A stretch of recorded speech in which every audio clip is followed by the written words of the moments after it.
फिर मैंने ना दिल बड़ा करके मैं उसके पास गया, उसको मैंने फिर प्रपोज किया सबके सामने। जो निम्रा थी ना बार बार मेरे पापा को ही देखी जा रही है, और मेरे पापा जो थे वो निम्रा को देखी जा रहे थे। कभी उसने कहना कि आपके पापा जो हैं वो टाई बहुत अच्छी लगाते हैं, मुझे आपके पापा का ड्रेसिंग बहुत पसंद है, हेयर स्टाइल बहुत पसंद है। एक दिन तो ना मैं उसे लड़ पड़ा, मैंने कहा यार क्या है कि हर टाइम मेरे पापा, तुमने शादी किससे करवानी है? मेरे पापा से करवानी, मेरे से करवानी है क्या? अपने आप से कह रहा हूँ कि अब जो तू सोच रहा है ना ये वही तो नहीं होने लगा। मैं ऐसे अपने आप को कह रहा हूँ। फिर मैं एक तरफ को नहीं ऐसे मेरे पापा नहीं कर सकते। अब मुझे व्हाट्सएप पे मैसेज आया, मैसेज नहीं आया, मुझे तस्वीर आई है, और तस्वीर में क्या है कि दोनों ने कोर्ट मैरिज कर लिया। दोनों आपके बाबा ने आपकी जो मंगेतर थी उसके साथ कर ली? कोर्ट मैरिज कर लिया। एक तरफ मेरे पापा, दूसरी तरफ निम्रा। मैं ऐसे ऐसे तस्वीर देख रहा हूँ और मैं देखी जा रहा हूँ, ये हो क्या गया। मैं आपको यही कहूँगा कि अपने पापा पे भी यकीन नहीं करना। अस्सलाम वालेकुम नाज़रीन, मैं हूँ एडी मलक। आज की कहानी बिल्कुल मुख्तलिफ है, क्योंकि आपने प्यार मोहब्बत के किस्से कहानियाँ तो सुने होंगे, और उसके साथ साथ ये भी आपने सुना होगा कि मोहब्बत में बेशुमार लोग नाकाम हो जाते हैं और बहुत सारे लोग कामयाब भी हो जाते हैं। कहीं पर महबूबाएँ जो हैं वो अपने आशिकों को धोखा दे देती हैं, और किसी में आशिक अपनी महबूबों को धोखा दे जाते हैं। लेकिन मेरी ये आज की कहानी बिल्कुल मुख्तलिफ है तो ये प्यार मोहब्बत की, लेकिन इसमें धोखा किसने दिया है और धोखा देने वाला कौन है, सारी कहानी आज आपको इसी वीडियो में बताएंगे। मेरे साथ अमीत मौजूद है, इनसे जानते हैं कि इनकी महबूबा ने इनको धोखा क्यों दिया और धोखा देने वाला कौन शख्स था। ये सारी कहानी इन्हीं से जानते हैं। अमीत, कैसे हैं आप? जी अल्हम्दुलिल्लाह ठीक हूँ मैं। अच्छा, पहले मुझे बताएं कि आपकी जो लव स्टोरी है ये कब शुरू हुई और आपकी महबूबा का नाम क्या है? मेरी लव स्टोरी शुरू हुई थी आज से तकरीबन 3-4 साल पहले, ठीक है। और मेरी जो गर्लफ्रेंड थी उनका नाम था निम्रा। जी, हम दोनों काफ़ी अरसे से एक दूसरे को जानते थे, बड़ा प्यार करते थे एक दूसरे को। मुझे बहुत पसंद करती थी, मैं उनको बड़ा पसंद करता था। लेकिन ऐसा था कि हमने एक दूसरे को भी बताया नहीं था, बस शर्म आती थी कि मुझे बस यही था कि वो मुझे रिजेक्ट ना कर दे, मैं उसको रिजेक्ट ना कर दूँ। यानी कि प्रपोज नहीं किया था, बस एक दूसरे को देख के पसंद हाँ, कर। देख के पसंद करते थे। तो खैर एक दिन ना मैंने कहा आज ना मैंने इसको ना प्रपोज करके ही रहना है। तो फिर मैंने ना थोड़ा सा अपने दिल को बड़ा किया। जी, दिल बड़ा किया। मैंने रिंग ली, पैसे मैंने इकट्ठे करके ना रिंग ली उसके लिए। बड़ा काफ़ी प्यार करता था ना मैं उसको, तो पैसे इकट्ठे करके ना मैंने रिंग ली। तो डायमंड की मैंने रिंग बनवाई थी, मुझे आज भी याद है। अच्छा, इतने पैसे इकट्ठे कर लिए? वो बस जॉब भी करता था ना साथ साथ, तो फिर कलेक्ट कर करके ना मैंने रिंग ली एक। तो फिर मैंने ना दिल बड़ा करके मैं उसके पास गया, उसको मैंने फिर प्रपोज़ किया सबके सामने। हम ना यूनिवर्सिटी में पढ़ते थे, सबके सामने मैंने उसको प्रपोज़ किया। तो फिर उसने मुझे बताया था कि मैं तुम्हें पसंद करती थी बड़े अरसे से, कि मैं बट डरती थी। अमीत, किस तरह से प्रपोज किया था, क्या कहा था? प्रपोज़ मैं ऐसे जैसे फिल्मी स्टाइल नहीं है होता, अब आप कहेंगे कि ये तो ज़्यादा ही फिल्मी हो गया।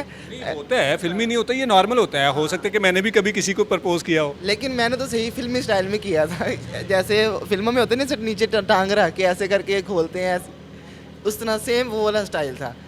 तो वो देख के बहुत खुश हो गई मुझे, उन्होंने फ़ौरन मुझे एक्सेप्ट किया, ठीक है। उन्होंने कहा कि मैं भी आपको पसंद करती थी। अरे, पहले से पसंद बातचीत चल रही वो थी? बस शर्मा रही थी मेरे से, फिर मैंने भी दिल बड़ा किया था। तो फिर ऐसा हुआ कि हम इकट्ठे पढ़ते भी थे और इकट्ठे काम भी करते थे, ठीक है। तो प्यार हमारा काफ़ी ज़्यादा पुराना था। फिर हमने कहा चलो अब शादी करते हैं। हम शादी करने का फ़ैसला किया। बात शादी तक पहुंच गई? हाँ जी, शादी तक पहुंच गई। हमने उसके घर वाले भी उसकी तरफ से एग्री थे, और मैंने भी अपने घर वालों को बता दिया था। उन्होंने कहा ठीक है बेटा, जैसे आपको ठीक लगता है, ठीक है, जो आपको पसंद है। तो खैर उन दौरान ना मेरे पापा गए हुए थे, आउट ऑफ कंट्री गए हुए थे। तो फिर मैंने उसको कहा कि निम्रा, हम ऐसा करते हैं, कुछ दिन ना तुम वेट कर लो, मेरे पापा कुछ दिन में आ जाएंगे, फिर तुम भी अपनी फैमिली को लेना, मैं भी अपनी फैमिली को लूँगा, हम दोनों बैठ के ना, मैं आपकी दावत कर लूँगा, तो हम बैठ के बात कर लेंगे। बाबा जो थे फिर वापस आए, तो पापा को मैंने बताया, मैंने कहा बाबा ऐसे ऐसे है, तो मैं पसंद करता हूँ, हम मीटअप करना चाह रहे हैं इकट्ठे बैठ के। उन्होंने कहा ठीक है बेटा, आप बुला लो। उन्होंने मुझे डेट दे दी, इस डेट को आप ले आना। मैंने उनको बता दिया। खैर हम ना वो वहाँ से आ गए मेरे घर पे, हम इकट्ठे बैठ के हमने दावत शावत की। तो अब क्या हुआ है, मैं गौर नहीं कर रहा, ठीक है। वो वैसे ही बस ना मेरी ज़रा से मैंने देखा है, तो अब ना जो निम्रा थी ना बार बार मेरे पापा को ही देखी जा रही है। निम्रा देख रही थी? हाँ, निम्रा और मेरे पापा जो थे वो निम्रा को देखी जा रहे थे। आपने सामने बैठे थे? आमने सामने ऐसे बैठे थे। जाहिर है फैमिलीज आप ऐसे ऐसे सामने बैठी होती ना, आमने सामने बैठी होती हैं। किस नज़र से देख रहे थे? वो खैर जैसे नॉर्मल नहीं देखते होते, उस टाइम मेरी इंटेंशन ये थी कि नॉर्मल देख रहे हैं, बाबा देख रहे होंगे कि माशाल्लाह से लड़की बड़ी प्यारी है। प्यारी है, जैसे फैमिलीज करती होती हैं आपस में। और निम्रा भी उसी इंटेंशन में शायद देख रही हो, मेरे जहन में तो यही था, उसी इंटेंशन से देख रही है। तो खैर खाना शाना खाया। मेरे बाबा ने भी कहा हाँ निम्रा की फैमिली बहुत अच्छी है, निम्रा बहुत अच्छी है। निम्रा ने भी कहा हाँ तुम्हारे बाबा बहुत अच्छे हैं, ऐसे उसने मुझे कहा। कहती हाँ आपके बाबा बहुत अच्छे हैं, आपकी फैमिली बहुत अच्छी है। मैंने कहा ये ठीक है। मुलाकात के दौरान ही ये सारी बातें होना शुरू हो गई थी? हाँ जी, ये मुलाकात नहीं, ये ऐसे था ना कि जब जैसे तो एक होता है ना, घर से बाहर निकलते हुए थोड़ी बहुत तारीफ़ें करते हैं घर वाले एक दूसरे के सामने, आपका बेटा अच्छा था, आपकी बेटी अच्छी थी। उसके बाद भी फिर निम्रा ने कहा कि आपके पापा बहुत अच्छे थे। वो तारीफ़ भी बना बड़ी मेरे पापा की बड़ी अजीब सी करती होती थी। कभी उसने कहना कि आपके पापा जो हैं वो बेल्ट बहुत अच्छी तरीके से बांधते हैं, कभी उसने कहना आपके पापा टाई बहुत अच्छी लगाते हैं, मुझे आपके पापा का ड्रेसिंग बहुत पसंद है, हेयर स्टाइल बहुत पसंद है। खैर कुछ दिन तो ना ऐसे चलता आपको रहा। डाउट नहीं हुआ कि ये मेरी तारीफ करते करते ये किस तरफ चल पड़ी है? वो एक बार हल्का सा आता भी था, लेकिन जैसे कभी ऐसी इंटेंशन ही नहीं की। मैंने कभी सोचा ही नहीं कि ऐसा हो ही नहीं सकता, ये मुझे पसंद करती है, तो कभी ऐसी इंटेंशन गई नहीं। खैर मैंने इग्नोर कर दिया, ठीक है। एक दिन हुआ, 2 दिन हुआ, जब 3-4 दिन ऐसे कंटिन्यूसली गुजरे ना, मेरे पापा हर वक्त ही निम्रा के मुंह से मेरे पापा। तो एक दिन तो ना मैं उससे लड़ पड़ा। मैंने कहा यार क्या है कि हर टाइम मेरे पापा, तुमने शादी किससे करवानी है? मेरे पापा से करवानी, मेरे से करवानी है। ऐसे ही मैंने उसको कहती नहीं नहीं अरे आप गलत ले गए हो, ऐसी कोई बात नहीं है। मैंने कहा अच्छा चलो ठीक है। कुछ दिन गुजरे ऐसे ही, तो फिर क्या हुआ, निम्रा ने ना मुझे कहा, तकरीबन महीना डेढ़ इस बात को ना गुजर गया, तो निम्रा ने मुझे कहा कि मैं ना आज काम से जल्दी घर चली जाऊँगी वापस। मैंने कहा क्यों, क्या हुआ, खैरियत है आपको? कहती नहीं नहीं आज ना क्या पता मैं काम पे आऊँ ही ना, अगर मैं आऊँ भी ना तो घंटे देर में वापस चली जाऊँगी। मैंने कहा क्या हुआ, खैरियत है, मुझे बताओ, मैं तुम्हें ड्रॉप कर आऊँगा। कहती नहीं नहीं मैं जाऊँगी भी खुद ही। मैंने कहा ठीक है कोई मसला नहीं है। निम्रा का प्लान तैयार था? उसका फुल प्लान तैयार था। मेरे बाबा ने मुझे ज़रा सी भी भनक नहीं होने दी कि मैं ये काम करने वाला हूँ, ठीक है। अक्सर पापा तारीफ़ करते थे निम्रा अच्छी है, ये वो, मैंने कभी गौर ही नहीं था। पापा भी करते थे? हाँ पापा भी करते होते थे, लेकिन मैंने कभी गौर ही नहीं था किया। तो खैर क्या हुआ, निम्रा ने मुझे कहा कि मैंने ना जल्दी जाना है। मैंने कहा चलो ठीक है तुम ना चली जाना। तो हम ना असल में यूनिवर्सिटी भी इकट्ठे जाते थे, शाम टाइम काम भी इकट्ठे करते थे, ठीक है। तो जब शाम हुई ना, मतलब कि जब मैं काम पे चला गया, तो निम्रा आई है, सिर्फ 1-1.5 घंटा बैठी है, ज़्यादा नहीं बैठी। मुझे कहती है अच्छा मैं ना जा रही हूँ। मैंने कहा चलो ठीक है तुम, क्योंकि उसने मुझे पहले बता दिया था। मैंने कहा चलो ठीक है आप चली जाओ। तो घर चली गई है। मैं भी रात को जब ऑफिस से फ्री होकर वापस घर गया हूँ ना, तो मैंने मामा से पूछा, मैंने कहा बाबा कहाँ पे हैं? कहते यहीं कहीं होंगे, आ जाते हैं अभी। मैंने कहा अच्छा चलो ठीक है। फिर मैंने ना निम्रा को फ़ोन किया, उसका मैंने कॉल की मैंने उसको, तो कॉल अटेंड नहीं कर रही अब वो। निम्रा कॉल अटेंड नहीं कर? कॉल अटेंड नहीं कर रही। खैर मैंने बॉदर नहीं किया, मैंने कहा जल्दी में निकलिए, बिज़ी होगी कहीं पे। करते करते ना जब रात का 12 बज गए ना, 12 साढ़े 12 हो गए। फिर मुझे थोड़ी टेंशन हुई। मैंने कहा बाबा कभी इतनी देर बाहर रहे ही नहीं है, अगर रहे भी है तो वो हमें कॉल कर देते होते हैं। तो मैंने ना मामा से कहा मामा देखो 12:30 हो गए हैं, बाबा नहीं अभी तक आए। बाबा को कॉल भी कर रहा हूँ, कोई रिस्पांस नहीं, कॉल अटेंड नहीं कर रहे। उस तरफ मैं निम्रा को भी फ़ोन कर रहा हूँ, निम्रा भी कोई कॉल अटेंड नहीं कर रही है। तो खैर क्या हुआ, मैं कॉल्स करता रहा, रात के 3 बज गए। 3 बज के कोई रिस्पॉन्स नहीं है। दोनों तरफ से? दोनों तरफ से कोई रिस्पॉन्स नहीं है। मैं अब निम्रा की तरफ से भी टेंशन में था, बाबा की तरफ से भी टेंशन में था, अब मैं क्या करूं। खैर कुछ मैंने ना रात गुजारी, ठीक है, जैसे तैसे करके मैंने रात गुजारी। सुबह यूनिवर्सिटी गया मैं, निम्रा भी यूनिवर्सिटी ना आई, बाबा भी सुबह तक घर ना आए। अब और परेशान हूँ मैं। फिर मैंने क्या किया, यूनिवर्सिटी से फ़ारिग होकर ना मैं सीधा पुलिस स्टेशन चला गया। पुलिस स्टेशन जाके मैंने ना वहाँ जाके रिपोर्ट जमा करवाई। उन्होंने कहा ठीक है, हम जैसे ही आपके बाबा मिलेंगे ना हम आपको इन्फॉर्म कर देंगे। मैंने कहा चलें ठीक है। अब क्या हुआ है, मैं निम्रा को कंटिन्यूसली कॉल्स कर रहा हूँ, निम्रा का कोई रिस्पॉन्स नहीं आ रहा है, नंबर बंद हो गया निम्रा का। अब मैं निम्रा के घर चला गया। आखिर मेरी मंगेतर थी, मुझे टेंशन हो रही थी। वो मैंने गेट नॉक किया, आंटी ऐसे उन्होंने दरवाज़ा खोला, उन्होंने गुस्से से मुझे कहा निम्रा कहाँ पे है।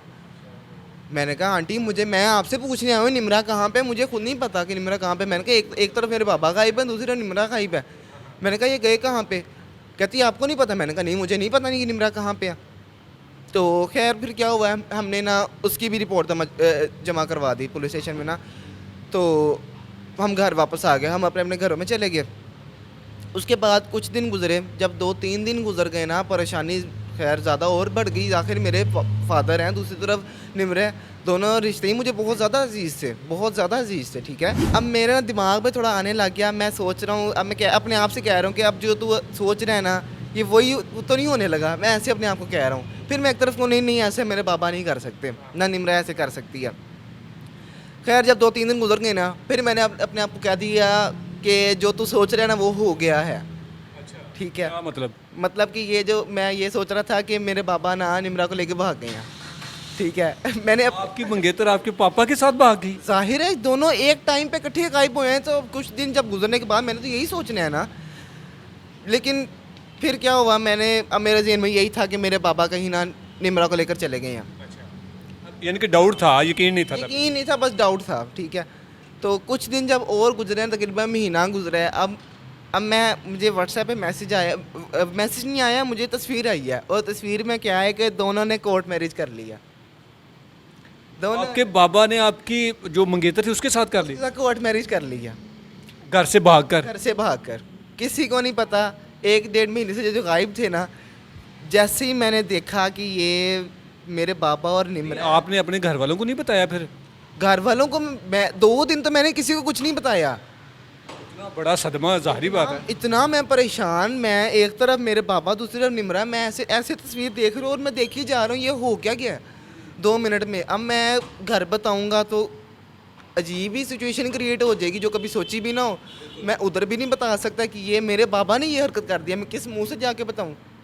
मेरा के घर बता रहे हैं ना अपने घर बता रहे अपने घर बता रहे हो, खैर बताना पड़ना था मुझे। 2 दिन जब गुजरे ना, 2 दिन बाद मैंने अपने दिल को ना जो कहा और पत्थर रखा, अब ख़त्म हो गया सब कुछ। फिर मैं गया जाकर मेरे मामा को बताया कि बाबा और निम्रा ने तो कोर्ट मैरिज कर ली है। वो वहाँ रोने लग गई, इसने कर क्या दिया मेरे साथ।